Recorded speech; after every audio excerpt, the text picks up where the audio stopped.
Hello friends. मैं अभी मौर्य आप लोगों का एक बार पुनः स्वागत करता हूं अपने इस यूट्यूब फैमिली में। आज की क्लास में हम जो अध्ययन करने वाले हैं वो अध्ययन करेंगे इतिहास के पन्नों के श्रृंखला में ही।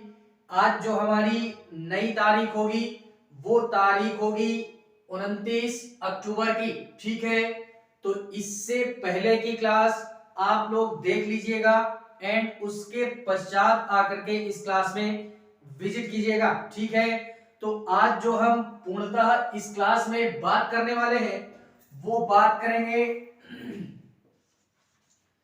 29 अक्टूबर के इतिहास पे, जो कि देश और दुनिया से जुड़ी हुई कुछ ऐसी महत्वपूर्ण घटनाएं होंगी जो कि हमेशा और हमेशा के लिए 29 तारीख के तौर पे दर्ज होकर के रह गई। और 29 तारीख ये प्रमाणित करता है कि आज के दिन में जो भी सारी घटनाएं घटित हुई वो 29 तारीख इसका साक्षी बना हुआ है। ठीक है, तो क्लास का भरपूर आनंद लेते हुए और घटनाओं का भी हम भरपूर आनंद लेंगे। बाकी बात करते हैं इसी 29 अक्टूबर में। 29 अक्टूबर नजर डालते हैं आज के इतिहास पे, अर्थात 29 अक्टूबर के इतिहास पे। 29 अक्टूबर 1911 की बात करते हैं। 29 अक्टूबर 1911 ये वो तारीख है कि ये अपनी अलग पहचान के साथ में इतिहास में क्या होती है, दर्ज होती है। 1911 ये तारीख यार वो तारीख है कि इस दिन हमारी एक महत्वपूर्ण घटना होती है जिसको हम लोग यार जानते हैं। एक हमारा व्यक्ति होता है जो कि यार एक प्रकार से बोले तो पत्रकारिता की दुनिया में उसका नाम चलता है। यानी अगर पत्रकारिता में या पत्रकारों में, मीडिया में अगर उनकी गिनती की जाती है या नाम लिया जाता है तो बेहद सम्माननीय तौर पे उनका नाम लिया जाता है, जो कि अमेरिका के अखबार के एक हमारे प्रसिद्ध संपादक और प्रकाशक के तौर पे हम इनको क्या करते हैं, जानते हैं, जिनको हम लोग जोसेफ, नाम याद रखना, जोसेफ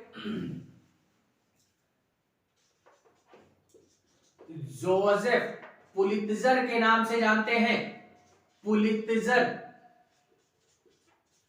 जोसेफ पुलित्जर के नाम से जानते हैं। इनका क्या होता है, इनका निधन होता है। जोसेफ पुलित्जर का निधन होता है और हम लोगों ने यार देखा कि इनको पत्रकारिता के तौर पे इनको हम बड़े ही बेहतरीन तरीके से यार जानते हैं। और ये कहाँ के पत्रकारिता थे, यानी एक प्रकार से अगर हम बोलना चाहें तो ये अमेरिका के एक वरिष्ठ पत्रकार के तौर पे इनकी गिनती की जाती है। और ऐसा भी माना जाता है या कुछ लोगों के द्वारा या अमेरिका के जो भी ऐसे वरिष्ठ लोग हैं उनके द्वारा यार ये भी बोला जाता है कि ये अपने समय के एक वरिष्ठ पत्रकारों में एवं ईमानदार पत्रकारों में इनकी गिनती की जाती थी। ठीक है, और इन्होंने पूरे के पूरे अखबार के पैटर्न को ही चेंज करके रख दिया, या एक प्रकार से बोले तो पेपर का एक नया मॉडल टाइप में लाने का प्रयास किया, या आधुनिकता के तौर पे जो भी हमारे न्यूज़पेपर वगैरह होते हैं इनको पूरी तरीके से बदलने का प्रयास किया। ठीक है, मॉडर्न युग के हिसाब से। तो इसी कारणवश ये पुलित्जर जी का जो भी नाम है ये हमारा 29 अक्टूबर 1911 की तारीख में हमेशा और हमेशा के लिए दर्ज होकर के रह गया। ठीक है, तो इस घटना से भी हमने रूबरू होना है एंड बात करते हैं इसी 29 अक्टूबर के इतिहास में।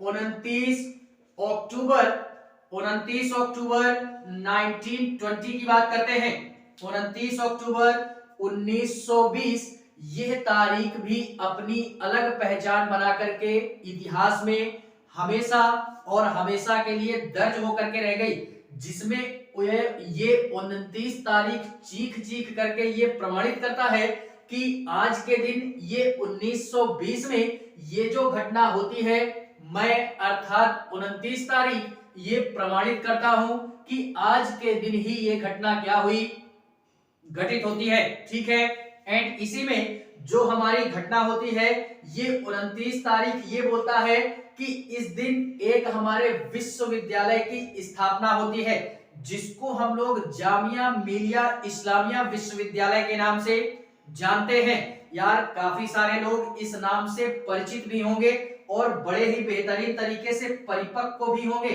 ठीक है, तो क्या होता है कि जामिया मिलिया इस्लामिया, जामिया मिलिया इस्लामिया विश्वविद्यालय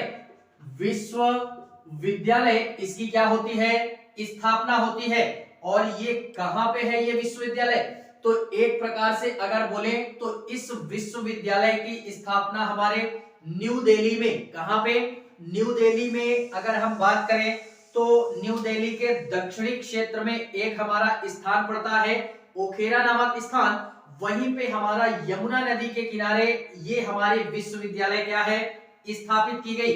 और इतना ही नहीं, तारीख देख करके ही हमको अंदाजा लग जाना चाहिए कि 1920 यह वह दौर था कि जिस समय इंडिया में ब्रिटिशर्स का शासन था, अर्थात अंग्रेजों का शासन था। तो 1920 ये वही दौर था और 1920 में ब्रिटिश शासन काल में ही क्या होती है, जामिया मिलिया इस्लामिया विश्वविद्यालय की स्थापना होती है। और यह एक प्रकार से भारत का सार्वजनिक विश्वविद्यालय है, जिसको एक प्रकार से अगर बोलना चाहे तो केंद्रीय विश्वविद्यालय का दर्जा भी प्राप्त है। ठीक है, तो इन्हीं सारे घटनाओं के कारण या इसी घटना के कारणवश 29 अक्टूबर ये प्रमाणित करता है कि 29 अक्टूबर 1920 में जामिया मिलिया इस्लामिया विश्वविद्यालय की क्या होती है, स्थापना होती है। ठीक है, इसको हमने याद रखना है। एंड यार इस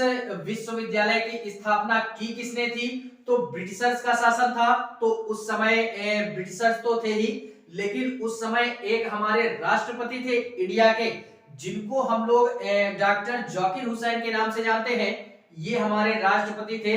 तो इन्हीं के प्रयासों द्वारा ये हमारी यूनिवर्सिटी की या इस विश्वविद्यालय की स्थापना की गई। और फाइनली भारतीय संसद के तहत एक हमारा अधिनियम पारित होता है, जिसमें ये बोला गया कि ये जो विश्वविद्यालय है ये केंद्रीय स्तर का विश्वविद्यालय होगा। ठीक है, तो इन सारी घटनाओं के कारण या इन्हीं सारी बातों को रखते हुए ये हमारा 29 अक्टूबर कहता है कि जामिया मिलिया विश्वविद्यालय आज के ही दिन क्या हुआ, स्थापित हुआ।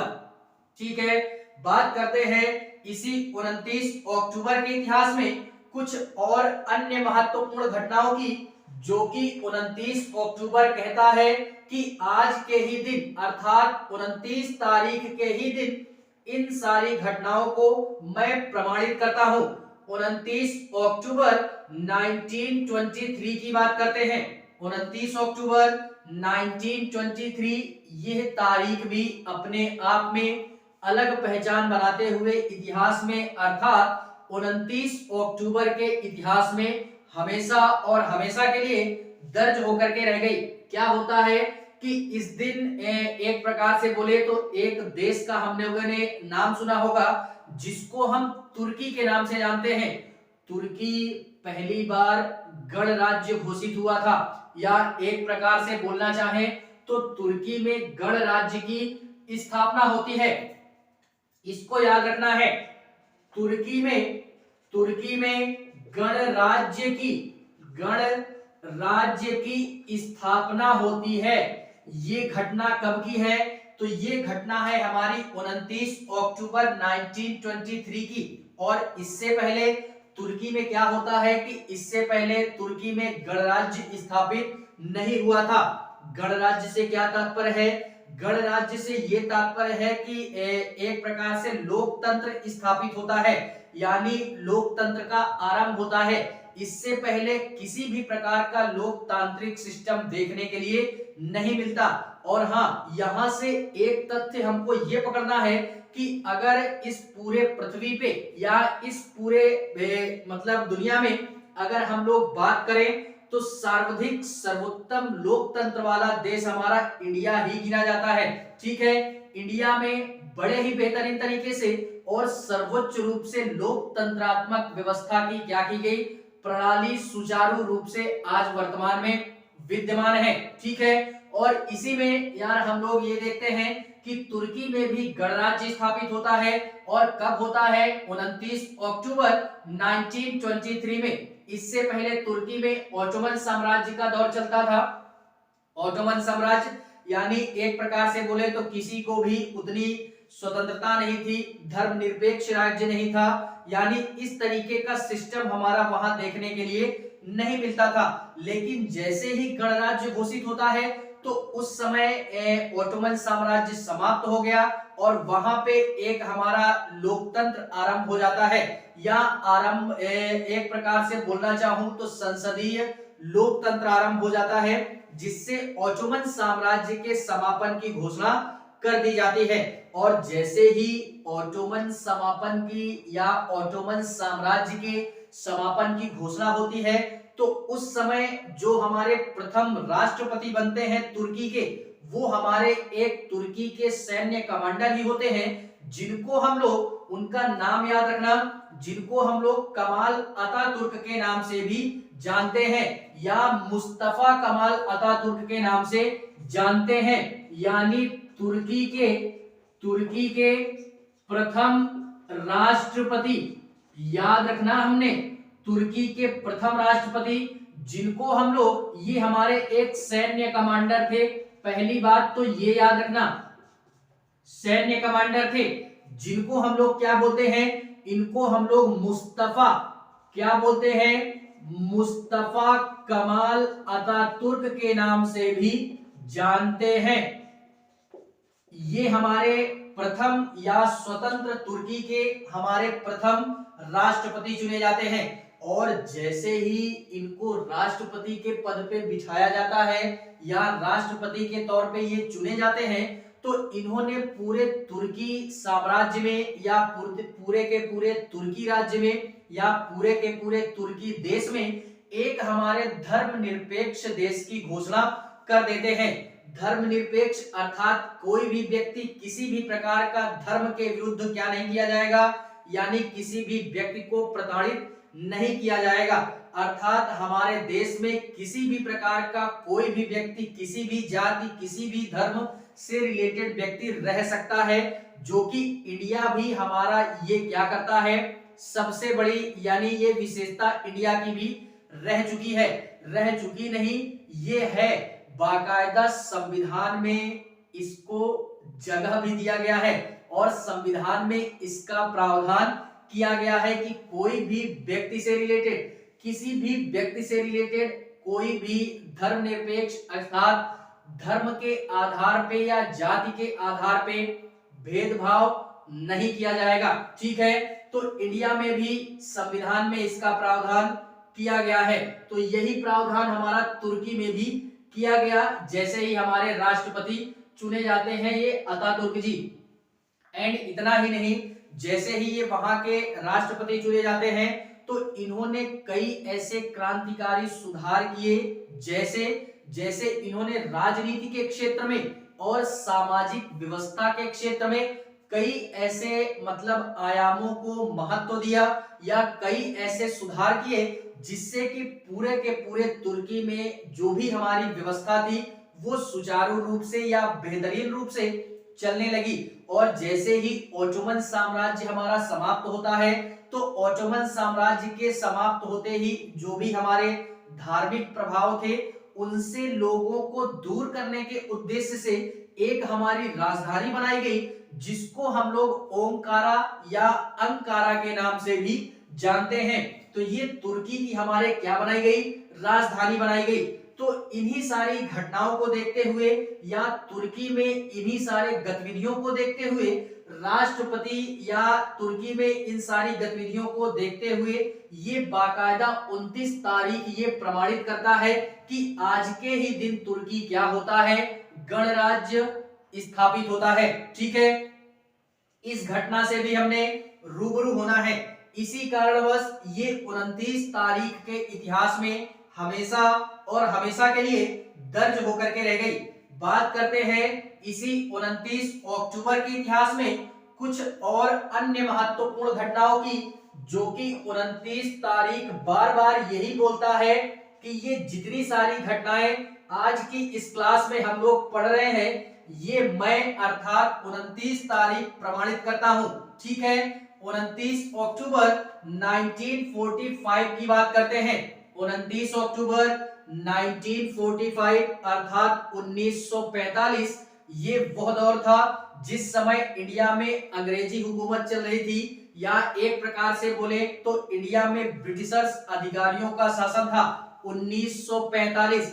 ठीक है, एंड इतना ही नहीं, ये हमारा 1945 29 अक्टूबर ये हमारी एक दिन एक प्रकार से बोले तो विशेष महत्व की एक घटना हमारी ये होती है कि जो कि पूरे के पूरे विज्ञान के क्षेत्र में या एक प्रकार से बोले तो साइंस की दुनिया में एक क्रांतिकारी खोज थी हमारी।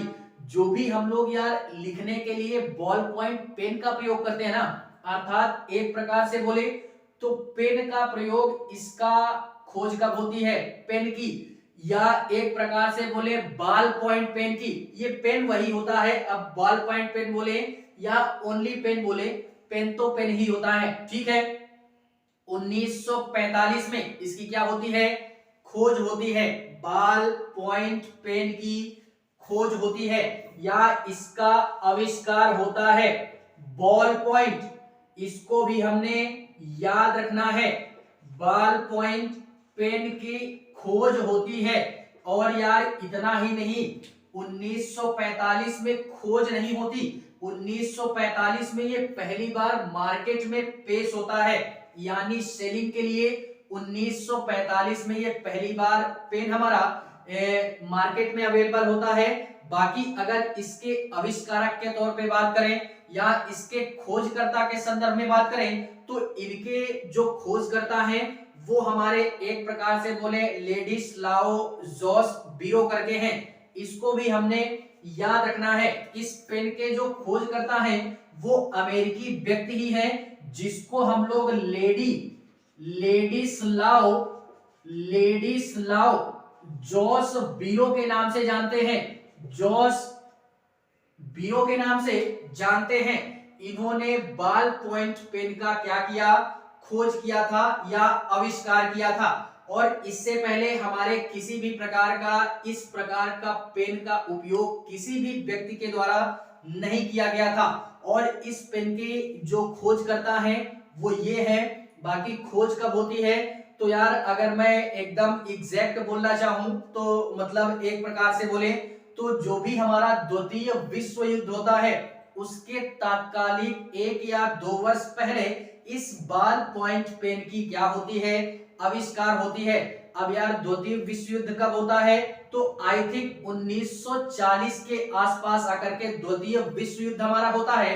और उसी के 1 या 2 वर्ष पहले अर्थात 1937 या 38 के लगभग आकर के इस बॉल पॉइंट पेन का क्या होता है, आविष्कार होता है, जो कि पूरे के पूरे विज्ञान के क्षेत्र में एक हमारी क्रांतिकारी खोज थी, जिससे कि पूरे के पूरे मानव के इतिहास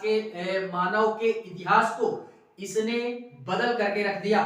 और मानव की दुनिया में या मनुष्यों की दुनिया में इस बॉल पॉइंट पेन का प्रयोग बड़ा ही क्रांतिकारी खोज थी। ठीक है, जिससे दुनिया में काफी सारे बदलाव देखने के लिए मिलने लगते हैं इस खोज के पश्चात में। ये थी हमारी 29 तारीख 1945 की घटना। ठीक है, तो इससे भी हमने रूबरू होना है। बात करते हैं इसी 1945 के पश्चात में कुछ और महत्वपूर्ण घटनाओं की, जो कि 29 तारीख बार बार यही बोलता है कि इस क्लास में जितनी भी घटनाओं का हम अध्ययन कर रहे हैं उनको मैं बाकायदा प्रमाणित करता हूं, अर्थात 29 अक्टूबर बाकायदा क्या करता है, प्रमाणित करता है। ये 29 अक्टूबर 1969 की तारीख भी इतिहास में क्या है, अपनी अलग पहचान के साथ में दर्ज होकर के रह गई। क्या होता है कि हमेशा और हमेशा के लिए 29 अक्टूबर 1969 ये बोलता है कि इस दिन हमारी एक बहुत ही महत्वपूर्ण घटना होती है, जो कि इस पूरी दुनिया में या इस पूरी पृथ्वी की बात करूं मैं तो इस पूरे पृथ्वी पे एक क्रांतिकारी बदलाव लेकर के आता है मनुष्यों की दुनिया में। इस पृथ्वी पे फिलहाल में मनुष्यों जैसा कोई भी हमारा एक प्रकार से बोले तो कोई भी जाति नहीं रहती। मनुष्यों के जैसी कोई खतरनाक जाति इस पृथ्वी पे नहीं है, ठीक है। सबसे खतरनाक जाति मनुष्य ही है। और इसी में क्या होता है कि एक क्रांतिकारी खोज होती है या एक क्रांतिकारी शुरुआत होती है, जिससे इस 29 अक्टूबर 1969 में इसको हमेशा के लिए दर्ज कर दिया गया। क्या होता है कि इस दिन इंटरनेट की शुरुआत होती है। सर्वप्रथम इंटरनेट की शुरुआत कब हुई? इससे पहले इंटरनेट की शुरुआत हमारे नहीं होती थी, यानी किसी भी प्रकार का इंटरनेटिकल सिस्टम इस पृथ्वी पे नहीं था। लेकिन 29 अक्टूबर 1969 में क्या हुआ? इंटरनेट की या इंटरनेट दिवस की शुरुआत होती है। इंटरनेट की शुरुआत या इंटरनेट दिवस की शुरुआत होती है, ये हमने याद रखना है। और इस दिन को मनाने का उद्देश्य क्या था या इस दिन को किस कारणवश मनाया गया? तो इस दिन को एक ही कारणवश मनाया गया कि जो भी हमारे व्यक्ति हैं जिन्होंने इंटरनेट का निर्माण किया, उन्हीं को याद करते हुए या उन्हीं को धन्यवाद अदा करते हुए, आभार व्यक्त करते हुए इस दिन को मनाने की क्या की गई, यानी शुरुआत की गई, इंटरनेट की शुरुआत की गई, जो कि मनुष्यों की दुनिया में एक नई पहल थी और पूरे के पूरे मनुष्यों के दौर में क्रांतिकारी बदलाव देखने के लिए मिलता है। और इस इंटरनेट की शुरुआत से ही मनुष्यों के दौर में जो भी सारे कार्य थे वो धीरे धीरे आसान होने लगे इस इंटरनेट की खोज के कारणवश, ठीक है। और ज्यादा से ज्यादा व्यक्ति आज इन पे निर्भर भी होने लगा है। वो आप और हम बड़े ही बेहतरीन तरीके से यार समझते हैं, वो बोलने की आवश्यकता नहीं है, ठीक है। 1969 में एंड इसी के पश्चात में अगर बोलना चाहें तो एक दौर था हमारा कि जब अमेरिका में सेना के लिए एक हमारा कंप्यूटर ऑपरेटिंग सिस्टम बनाया जा रहा था, या एक प्रकार से बोले तो कंप्यूटर के लिए एक हमारा सिस्टम तैयार किया जा रहा था। उसी समय हमारा 2005 में पहली बार या 2005 में 29 अक्टूबर से ये छाना गया या ये घोषणा की गई कि आज के पश्चात से 29 अक्टूबर को हम इंटरनेट दिवस के तौर पे मनाएंगे। और इतना ही नहीं, 29 अक्टूबर वर्ष 2016 में, यानी अभी हाल फिलहाल में 6 या 7 साल पहले क्या हुआ कि पूरी दुनिया में अंतरराष्ट्रीय इंटरनेट दिवस मनाया गया था, ठीक है। पूरी दुनिया में मनाया गया 2016 में, ठीक है। और इतना ही नहीं यार, एक प्रकार से अगर मैं और बोलना चाहूं तो एक हमारे व्यक्ति होते हैं जिनके द्वारा पहली बार ईमेल भेजा गया था। ईमेल मतलब इलेक्ट्रॉनिक मैसेज को ही हम ईमेल बोलते हैं, ठीक है। तो पहली बार ईमेल भेजा गया जिसको हम चार्ली क्लाइन के नाम से जानते हैं। 1969 में चार्ली क्लाइन के द्वारा पहली बार इंटरनेट के द्वारा यानी इलेक्ट्रॉनिक मैसेज हमारा भेजा गया था। ये घटना कब की है? तो 29 अक्टूबर 1969 की घटना है। इसी कारणवश ये 29 अक्टूबर बार बार यही बोलता है कि इस क्लास के अंतर्गत जितनी भी सारी घटनाओं का हम वर्णन कर रहे हैं या पढ़ रहे हैं, उनको मैं अर्थात 29 तारीख बाकायदा प्रमाणित करता हूं, ठीक है। तो इस घटना से भी हमने रूबरू होना है। बात करते हैं 29 अक्टूबर 1969 के पश्चात में 29 अक्टूबर 1816 की बात करते हैं। 29 अक्टूबर 29 अक्टूबर 29 अक्टूबर 1986 की बात करते हैं। 1986 की घटना भी इतिहास में बेहद और बेहद महत्वपूर्ण है, जिसे जानना आपके लिए और हमारे लिए बेहद आवश्यक है।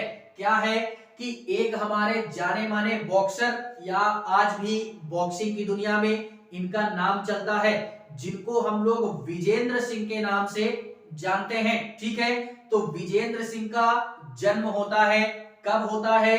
तो 1886 में होता है। कहां पे होता है? हरियाणा के कलवास नामक गांव में विजेंद्र सिंह का जन्म होता है। ये हमारे भारत के एक प्रकार से बोले तो ओलंपिक बॉक्सर हैं। ओलंपिक बॉक्सर हैं, भारतीय ओलंपिक बॉक्सर हैं। और इसी बॉक्सिंग या मुक्केबाजी के क्षेत्र में इन्होंने इतनी प्रसिद्धि हासिल की कि पहली बार इन्होंने भारत को ओलंपिक पदक जिताने का जो श्रेय जाता है बॉक्सिंग की दुनिया में, अर्थात मुक्केबाजी की दुनिया में, वो विजेंद्र सिंह को ही जाता है। और इन्हीं सारे मुक्केबाजी की दुनिया में इनका सराहनीय योगदान या इतनी सारे विजयों को देखते हुए भारत सरकार ने इनको 2006 में यार अर्जुन पुरस्कार से भी क्या किया गया? सम्मानित किया गया।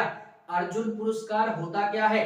तो एक क्लास हम पुरस्कारों की भी लेंगे कि हमारे इंडिया में ऐसे कौन कौन से पुरस्कार हैं और किस किस क्षेत्र में कौन कौन से पुरस्कार हमारे दिए जाते हैं। तो पुरस्कारों की भी क्लास अटेंड करेंगे, वहां से सारी चीजें क्लियर करेंगे। फिलहाल में ये जो अर्जुन पुरस्कार होता है, ये हमारा खेल की दुनिया में दिया जाने वाला सबसे सर्वोत्तम पुरस्कार होता है। इसको भी हमने याद रखना है। ठीक है, तो अर्जुन पुरस्कार से भी इनको क्या किया गया? नवाजा गया। और फिलहाल में अभी आकर के फिलहाल में 2-4 साल पहले, यानी अर्थात 2019 में इनको कांग्रेस की तरफ से टिकट भी दिया गया था कि लोकसभा निर्वाचन क्षेत्र में आकर के ये चुनाव लड़े, लेकिन फिर भी इनको टिकट तो दिया गया, लेकिन इनकी बुरी तरीके से हार हो गई, यानी ये जीत नहीं सके। ठीक है, तो इन्हीं सारी चीजों के कारण ये विजेंद्र सिंह का नाम क्या हुआ कि दर्ज होकर के रह गया 1986 के तौर पे, यानी 29 अक्टूबर 1986 के तौर पे इनका जन्म होता है। याद रखना, कौन थे? बॉक्सर थे। किस कारणवश इतिहास में नाम दर्ज हुआ? तो नाम इस कारणवश दर्ज हुआ कि भारत में बॉक्सिंग की दुनिया में इन्होंने पहली बार हमारा ओलंपिक पदक जितवाया था भारत को। ठीक है, एंड इसी में 29 अक्टूबर वर्ष 2005 की बात करते हैं। 29 अक्टूबर वर्ष 2005 की बात करते हैं। 29 अक्टूबर 2005 की तारीख भी इतिहास में क्या है? हमेशा और हमेशा के लिए दर्ज होकर के रह गई। 2005 की घटना इस कारणवश बेहद महत्वपूर्ण है। इस दिन 2005 में, अर्थात अगर बोलना चाहें तो आज से शायद 16 या 17 साल पहले हमारा राजधानी दिल्ली में एक हमारा बहुत ही भीषण बम विस्फोटक होता है। यानी कई सारे स्थानों में दिल्ली में क्या होता है कि भीषण बम विस्फोट होता है, जिसमें से यार हमारे ऐसे कई सारे लोग हैं, यानी जहां पे भी ये विस्फोट होता है वहां पे करीब 60 से 70 से भी अधिक लोग, यानी तात्कालिक ही उनकी मृत्यु हो जाती है, और 200 से 250 लोग यानी घायल हो जाते हैं तात्कालिक रूप से। ठीक है, इसी कारणवश ये 2005 की घटना बेहद महत्वपूर्ण हो जाती है इतिहास की दुनिया में।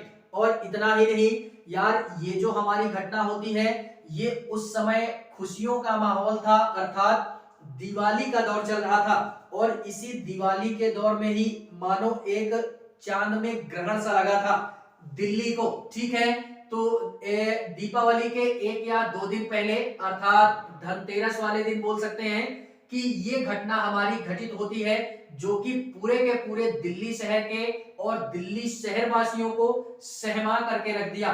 पूरे के पूरे दिल्ली शहरवासी सहम गए थे। ठीक है, इस घटना के कारणवश बात करते हैं इसी 29 अक्टूबर के इतिहास में कुछ और अन्य महत्वपूर्ण घटनाओं की, जिसे जानना आपके लिए बेहद और बेहद आवश्यक है। 29 अक्टूबर 2006 की बात करते हैं। 29 अक्टूबर 2006 के दिन हमारा एक दिवस मनाया जाता है जिसको हम लोग अंतरराष्ट्रीय स्टोक दिवस के नाम से भी जानते हैं। अंतरराष्ट्रीय स्टोक दिवस के नाम से जानते हैं। यह दिवस क्या है कि अंतरराष्ट्रीय स्टोक दिवस। इस दिवस को मनाने की घोषणा कब की गई? तो 29 अक्टूबर वर्ष 2006 को इस दिवस को मनाने की घोषणा की गई। और घोषणा किसने की थी? तो WSO के द्वारा इस घोषणा को अंजाम दिया गया। यानी एक प्रकार से बोले तो वर्ल्ड स्टोक ऑर्गेनाइजेशन, इसके द्वारा इस दिवस को मनाने की क्या की गई? घोषणा की गई कि आज के पश्चात से हम ये घोषणा करते हैं, या ये जो संगठन है दुनिया का, ये घोषणा करता है कि आज के पश्चात से ही या आज से ही अर्थात 29 अक्टूबर से ही हम ये घोषणा करते हैं कि पूरे पृथ्वी पे या इस पूरी दुनिया में आज के पश्चात से अंतरराष्ट्रीय स्टोक दिवस मनाया जाएगा। ठीक है, इस दिन को मनाने का केवल और केवल एक ही उद्देश्य था कि जो भी हमारे स्टोक से प्रभावी या इसके जो भी हमारे स्टोक के प्रभावी या प्रकृति के जो भी हमारी प्रभाव हैं, या एक प्रकार से बोले उनसे जो भी हमारे खतरे का डर होता है, उनके रोकथाम के लिए या उनके उपचार के लिए हमारा इस दिन को मनाने की आवश्यकता पड़ी, या लोगों में इसी कारणवश जागरूकता फैलाने के उद्देश्य से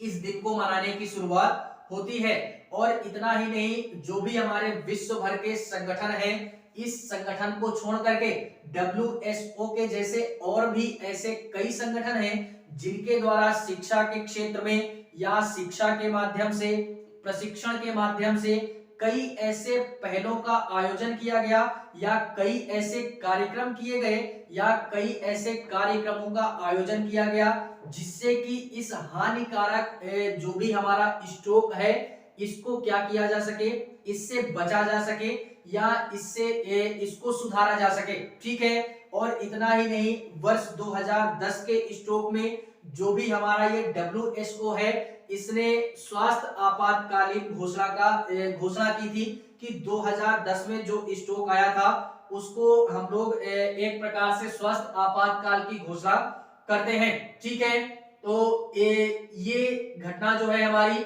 ये इसी कारणवश क्या होती है कि महत्वपूर्ण हो जाती है 29 अक्टूबर के इतिहास में। ठीक है, तो ये थी हमारी कुछ 29 अक्टूबर से रिलेटेड कुछ ऐसी महत्वपूर्ण घटनाएं जो कि इतिहास में हमेशा और हमेशा के लिए दर्ज होकर के रह गई। और इसको बाकायदा 29 तारीख ये बोलता है कि आज की क्लास में जितनी भी घटनाओं का वर्णन या जितनी भी घटनाओं का अध्ययन हमने किया, ये मैं अर्थात 29 अक्टूबर ये प्रमाणित करता हूं कि ये सारी घटनाएं आज के ही दिन क्या हुई, घटित हुई। इसी कारणवश आज के दिन में अर्थात 29 अक्टूबर की तारीख में हमेशा और हमेशा के लिए दर्ज होकर के रह गई।